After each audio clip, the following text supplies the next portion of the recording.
coming right up. Value This with Dr. Lori. I'm Carol Erickson, and we're in a great location, and we're taking your questions, and we've got your answers.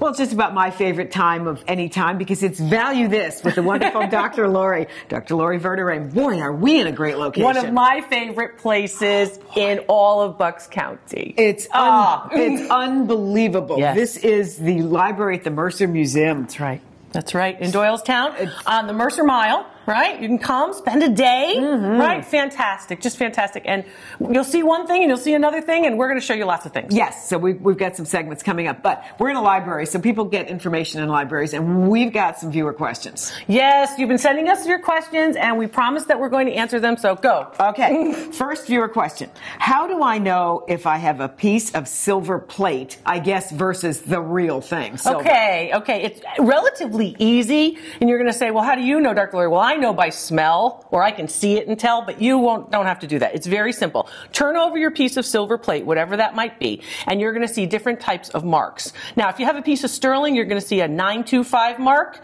or the word sterling. Okay. Everything has to be marked. Since 1754. Wow. Okay, so if you have something from the 1600s, I can't help you. But if you have the sterling standard, right, since about the middle part of the 18th century, it's been marked. And does it ever wear off so you can't see it's there? Not usually. I've seen 19th century pieces, 18th century pieces that still have that silver standard. But most of us have plate, which is inexpensive. It's copper that has basically been through a mechanical process, an ion process, that you will actually have the silver on top of it. So sometimes it's called silver over copper, also known as silver plate. Sometimes it will say plated, and it will be the word plated. Or it will say silver-oid, or it will say quadruple or triple, meaning how many times the plate went over it. But you're basically looking at, when you're looking at silver plates, you're looking for those terms. EPNS means electroplated nickel silver. And you might turn something over and go, I don't know what those letters mean. I don't know what this means. That's why we're here to tell you. So you're looking for silver plate. You can identify it by some of those terms. And real fast, a question here also is, cleaning sterling or silver plate, does that diminish value? Every time you actually polish silver, sterling silver, you actually abrade or scratch off one level of the solid silver. Ha! So guess what this tells you? Don't be so much cleaning. Stop cleaning so much. You're scrubbing and scrubbing and scrubbing and rubbing, and basically you're abrading or scratching off one level. So don't be overzealous in your cleaning. I suggest you clean about once a year if you're going to polish your silver. With what? Oh, with silver polish. Make sure it says silver polish or silver plate polish. They are different. Okay. All right. Yeah. Good to know. Good question. Very good. A lot of people have them. Yeah, another viewer. My painting is secured with staples. Is that bad? I guess it would also kind of tell you the age of it, maybe. Exactly. Perfect, Carol. Brilliant, as usual. Well, I've been doing this with you for so many years. I picked up something. So you have a canvas, right? You have a painting. It's oil on canvas or acrylic on canvas. And on the back, there's something called stretcher bars. It's wood, right?